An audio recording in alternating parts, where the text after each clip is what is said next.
भाग्य चक्कर का कांटा सबसे पहले रुका है धनु और मकर आप पर जाकर। तो आइए आपके आज के दिन को समझते हैं। प्यार, मोहब्बत, करियर, कारोबार, रिश्ते नाते, हर लिहाज से आपका दिन कैसा रहने वाला है, आपको बताएंगे ज्योतिष गुरु। धनु राशि वाले अपने भटकते हुए मन को संभाल लेंगे तो उसका अच्छा असर आपके काम और कारोबार पर पड़ेगा और आपकी स्थिरता बढ़ती चली जाएगी। इसलिए आपको अपने मन में बिठाई हुई किसी भी तरह के मानसिक द्वंद्व को संभालना ही पड़ेगा ताकि परिस्थितियां आपके अनुकूल बनी रहें। क्या करना चाहिए इस समय में? लोगों पे भरोसा करना होगा और लोगों को ये बताना या समझाना होगा कि आप क्या कर रहे हैं और क्या कर सकते हैं। इसलिए अपनी क्षमताओं को थोड़ा सा प्रदर्शित करने की भी ज़रूरत पड़ेगी। क्या ना करें इस समय में? अपने अच्छे भले कामकाज के हालात को किसी भी वजह से कम ना करते चले जाएं। इसलिए थोड़ी सी विनम्रता अपना लें और धैर्य के साथ अपनी बात कहें ताकि कोई भी बात व्यर्थ में बिगड़ती ना चली जाए। रिश्ते संभले हुए हैं और कोई कमी नहीं है, पर फिर भी आपका मन क्यों भटकता चला जा रहा है? अपने मन के भटकाव को संभालते चले जाना ही इस समय जरूरी है। आर्थिक स्थिति ठीक है और बेहतर ही हो रही है।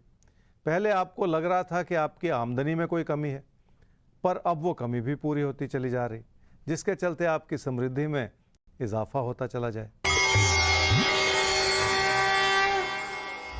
मकर राशि वालों को लोगों से सहयोग मिलेगा तो आपको अच्छाई का आभास होगा और आपको इस बात को समझने में भी मदद मिलेगी कि तकदीर हर कदम पर आपके साथ है। इसलिए लोगों से तालमेल बनाए रखने की भी ज़रूरत है। क्या करना चाहिए इस समय में? किसी भी तरह के मतभेद से बचना होगा आपको। खासकर घर परिवार में भरोसा बनाए रखना होगा। पैसे से जुड़े विचारों के मतभेद से भी बच के निकल जाने की ही ज़रूरत पड़ेगी। आप क्या ना करें इस समय में? अपनी तकदीर को व्यर्थ में कोसते ना चले जाएं। इसलिए सिर्फ ये ना सोचें कि सब कुछ ही बिगड़ा हुआ है, जबकि कुछ भी बिगड़ा हुआ नहीं है। रोज़मर्रा की चुनौतियां हो सकती हैं जिन्हें संभाले रखना ही आपके हित में होगा। मेहनत तो करनी ही पड़ेगी क्योंकि कोई और विकल्प नहीं है, पर मेहनत करने के प्रयास में आपको नियमित हो जाने की भी ज़रूरत पड़ेगी। हर रोज़ जूझना पड़ेगा और हर रोज़ अपनी चुनौतियों का सामना करना पड़ेगा। लोग आपके खिलाफ हो सकते हैं, पर इस बात को समझकर चलेंगे तो इसका रास्ता भी निकलता चला जाएगा। पैसे की स्थिति ठीक है, पर पैसे को संभालना कठिन हो रहा है। कोई भी इंसान सिर्फ अपनी बचत के भरोसे नहीं चल सकता।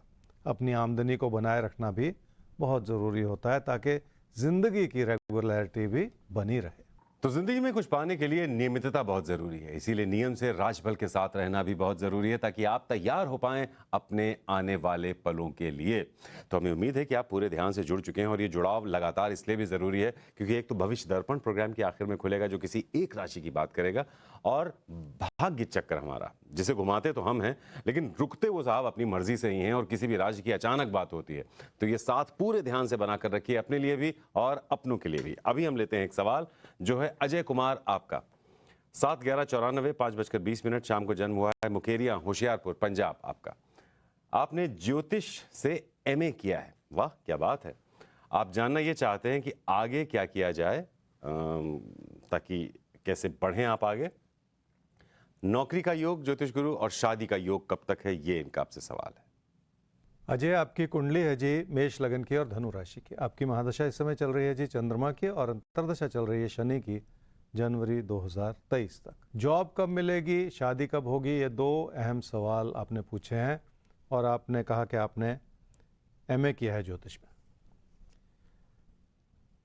देखिए जहाँ तक जॉब पाने की बात है तो अब से 1 साल के बाद लगभग आपकी जॉब मिल सकती है, लेकिन इस दौरान करना क्या है ये अहम बात हो जाती है ताकि आपको सही मार्गदर्शन मिल सके। सिर्फ इंतज़ार नहीं करना है कि 1 साल के बाद जॉब मिल जाएगी तो आपको करना नहीं, अभी भी खुद को तैयार करना है। अगर कुछ जॉब पाने की दिशा में आपको कुछ सीखना है और तो उसे सीख लीजिए, कोई कोर्स करना है तो वो कर लीजिए। जॉब को सामने रख के ये फैसले आपको अब करने पड़ेंगे अगले 1 साल तक, और जब जॉब मिल जाएगी 1 साल के बाद तो फिर कैरियर आगे चल पड़ेगा, उसमें कोई दिक्कत रहेगी नहीं। अब दूसरा सवाल आपने पूछा शादी का, तो देखिए शादी तो पहले सेटल हो जाए तभी करनी चाहिए, उससे पहले तो नहीं करनी चाहिए। और जॉब क्योंकि मिल रही है 1 साल के बाद, तो शादी का योग बनता है अब से 2 साल के बाद। थोड़ा सा सेटल हो जाइएगा, फिर शादी का भी सुंदर समय है, कोई कमी नहीं। तो पहले जॉब है और उसके बाद शादी का भी सुयोग आपकी कुंडली में नजर आ रहा है। खैर, आगे बढ़ते हैं और एक बार फिर से घुमाते हैं भाग्य चक्र को और देखते हैं कि भाग्य चक्र अब किस राशि की बात करने वाला है। तो आइए।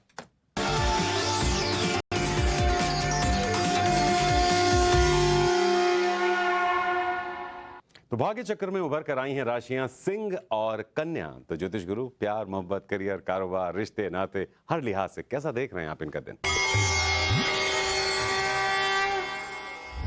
सिंह राशि वाले कई तरह के नए विकल्प खोज रहे हैं, जिसके चलते आपकी आर्थिक स्थिति में सुधार हो सके। पर इसी चीज़ में थोड़ा सा सतर्क हो जाने की भी ज़रूरत है। नए विकल्प को खोजते हुए आपको किसी भी तरह की जल्दबाजी नहीं करनी है, क्योंकि ऐसा करने से भी आप अपने नुकसान को बुलावा देते चले जाएंगे। ये बहुत हद तक संभव है, इसलिए अपनी कार्य क्षमताओं के अनुसार ही अपने कदम आगे बढ़ाने होंगे। आपको क्या करना चाहिए समय में? अपनी आमदनी को सुनिश्चित करना होगा और उसके लिए हालात आपकी मदद भी ज़रूर करेंगे। लोगों से भी आपको अच्छा सहयोग मिलेगा जो आपको सही दिशा प्रदान कर सके। क्या ना करें इस समय में? किसी भी उत्तेजना के तहत अपनी समृद्धि पर कोई बुरा असर ना आने दें। इसलिए कोशिश ये करें कि आप व्यर्थ में किसी बहस में ना पड़ते चले जाएं, क्योंकि ऐसा करने से आप लोगों से बनती हुई आलोचना को बढ़ाते चले जाएंगे और इस समय यही ठीक नहीं। प्यार मोहब्बत को बनाए रखने के लिए या संभालने के लिए आपके प्रयास अब बढ़ जाएंगे, पर फिर भी समय लगेगा। इसलिए ऐसे चमत्कार की उम्मीद ना लगाएं कि रातों रात सब कुछ हो जाएगा। मन में इच्छाएं हो सकती हैं, पर इच्छाओं को पूरा करने के लिए भी थोड़ा सा वक्त लगता है। अपने मन को उचाट करके किसी भी तरह के विवाद में पड़ते चले जाना ठीक नहीं, क्योंकि ऐसा करने से ही बात बिगड़ती है। अपने मन में इच्छाएं भी उतनी ही बनानी चाहिए जिन्हें आप पूरा कर सकें, क्योंकि जरूरत से ज्यादा इच्छाएं बढ़ाने से भी नुकसान ही होता है। कन्या राशि वालों की आर्थिक स्थिति संभली हुई है, जिसके चलते आपका भरोसा बढ़ा हुआ है और आपकी शख्सियत में स्थिरता और सुकून नजर आ रहा है। इसी अच्छाई को बनाए रखेंगे तो जिंदगी का सुख हर रूप से आपके लिए बना रहे। क्या करना चाहिए इस समय में? काम और कारोबार के क्षेत्र में किसी भी तरह की चुनौती को संभालने के लिए आपकी अपनी मेहनत ही काम करेगी, पर आपको उसी मेहनत से जुड़े भी रहना होगा और नियमित भी रहना होगा। जिंदगी की चुनौतियों को संभाले रखने के लिए थोड़ी सी जागरूकता हो और बहुत सारी मेहनत हो तो सब कुछ संभव हो जाता है। क्या ना करें इस समय? अपना भरोसा जरूर जगाएं, पर लोगों से तुलना करने की आदत बिल्कुल ना बनाएं, क्योंकि ऐसा करने से कोई लाभ होने वाला नहीं। जिंदगी की अच्छाई उतनी ही बनती है जितना आप उसके हकदार होते हैं। उससे ज्यादा सोचना सिर्फ सपने हैं जो पूरे होने वाले नहीं। रिश्तों की अच्छाई भरपूर है और उसे बनाए भी रखना है। लोगों के सहयोग से आप जिंदगी में बहुत कुछ हासिल कर सकते हैं, इसलिए घर परिवार की खुशियों को बनाए रखना बहुत जरूरी है। कोई प्यार मोहब्बत का रिश्ता आपके जहन पर छाया हुआ है, पर उसमें फिर भी थोड़ा बहुत उतार चढ़ाव हो सकता है, जो रोजमर्रा की बात है। कम से कम अब आपके लिए अच्छे योग बन रहे हैं जो आप अपनी बात को स्पष्ट रूप से कह सकें और किसी का दिल जीत सकें।